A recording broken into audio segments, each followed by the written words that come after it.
নমস্কার বন্ধুরা, আজকের ভিডিওতে আমরা আলোচনা করব গঙ্গা জল কেন এত পবিত্র। ভারতীয় আধ্যাত্মিক ও সংস্কৃতির সঙ্গে গঙ্গা নদীর সম্পর্ক অনন্য। গঙ্গাকে শুধু একটি নদী হিসেবে দেখা হয় না, বরং তাকে মা গঙ্গা বা গঙ্গা দেবী রূপে পূজা করা হয়। হিন্দু ধর্মশাস্ত্রে বর্ণিত আছে, গঙ্গা জল এমন এক অমৃততুল্য তরল যা মানুষকে পাপ মুক্ত করে, আত্মাকে শুদ্ধ করে এবং মৃত্যুর পর মুক্তি প্রদান করে। পুরাণ, মহাভারত, রামায়ণ সহ অসংখ্য ধর্মগ্রন্থে গঙ্গার মাহাত্ম্য অবগণিত বার গাওয়া হয়েছে। বন্ধুরা, ভিডিওটি ভালো লাগলে একটি লাইক করবেন, শেয়ার করবেন এবং আমাদের চ্যানেলটি সাবস্ক্রাইব করতে ভুলবেন না। আর মা গঙ্গার আশীর্বাদ পেতে কমেন্টে একবার ভক্তি ভরে জয় মা গঙ্গা অবশ্যই লিখুন। বন্ধুরা, হিন্দু পুরাণ অনুসারে গঙ্গা কোনো সাধারণ নদী নয়, তিনি এক দেবী। দেবলোক থেকে ভগবান বিষ্ণুর পদধূলি থেকে তার উৎপত্তি। বলা হয়, যখন ভগবান বামন অবতার হিসেবে মহাবলীকে ত্রিভুবন জুড়ে 3 পদে মাপলেন, তখন তার চরণ থেকে গঙ্গার ধারা বেরিয়ে আসে। পরে ভগবান শিব তার জটা জুটিয়ে গঙ্গাকে ধারণ করে পৃথিবীতে নামালেন, যাতে পৃথিবী প্লাবিত না হয়।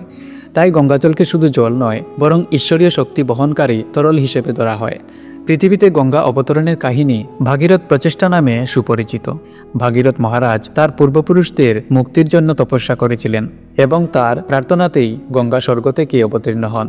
পুরাণ ও ধর্মগ্রন্থে বারবার উল্লেখ করা হয়েছে যে গঙ্গা স্নান কিংবা গঙ্গাজল পান করলে বা শরীরে ছিটিয়ে নিলে মানুষের পাপ দূর হয়।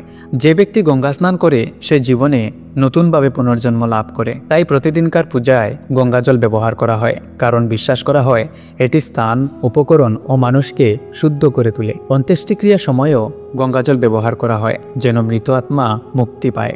হিন্দু ধর্মীয় বিশ্বাস অনুযায়ী মৃত্যুকালে কারো মুখে যদি গঙ্গাজল দেওয়া হয়, তবে আত্মা সহজেই মুক্তি লাভ করে। এজন্য অন্ত্যেষ্টিক্রিয়ার সময় মৃতদেহে গঙ্গাজল ছিটানো হয় এবং মুখে কয়েক ফোঁটা গঙ্গাজল দেওয়া হয়।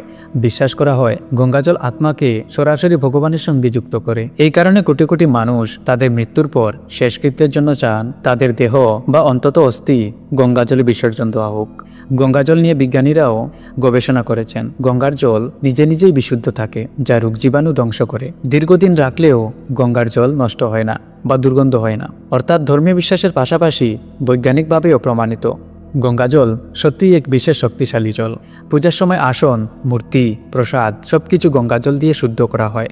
বিয়ে, অন্নপ্রাশন, গৃহপ্রবেশ থেকে শুরু করে যে কোনো শুভকার্যে গঙ্গাজল ছিটিয়ে নেওয়া হয়। গঙ্গা স্নানকে তীর্থযাত্রার সমতুল্য ধরা হয়। মহাভারতে বলা হয়েছে, যে গঙ্গা স্নান করে সে সমস্ত পাপ থেকে মুক্তি পায়। গরুড় পুরাণে বলা হয়েছে, গঙ্গাজল যার মুখে পড়ে তার আত্মা ভগবানের ধামে গমন করে। স্কন্দ পুরাণে উল্লেখ আছে, ত্রিভুবনে এমন কোনো পবিত্র পদার্থ নেই যা গঙ্গাজলের সমান। ভিডিওটি সম্পূর্ণ দেখার জন্য অনেক অনেক ধন্যবাদ।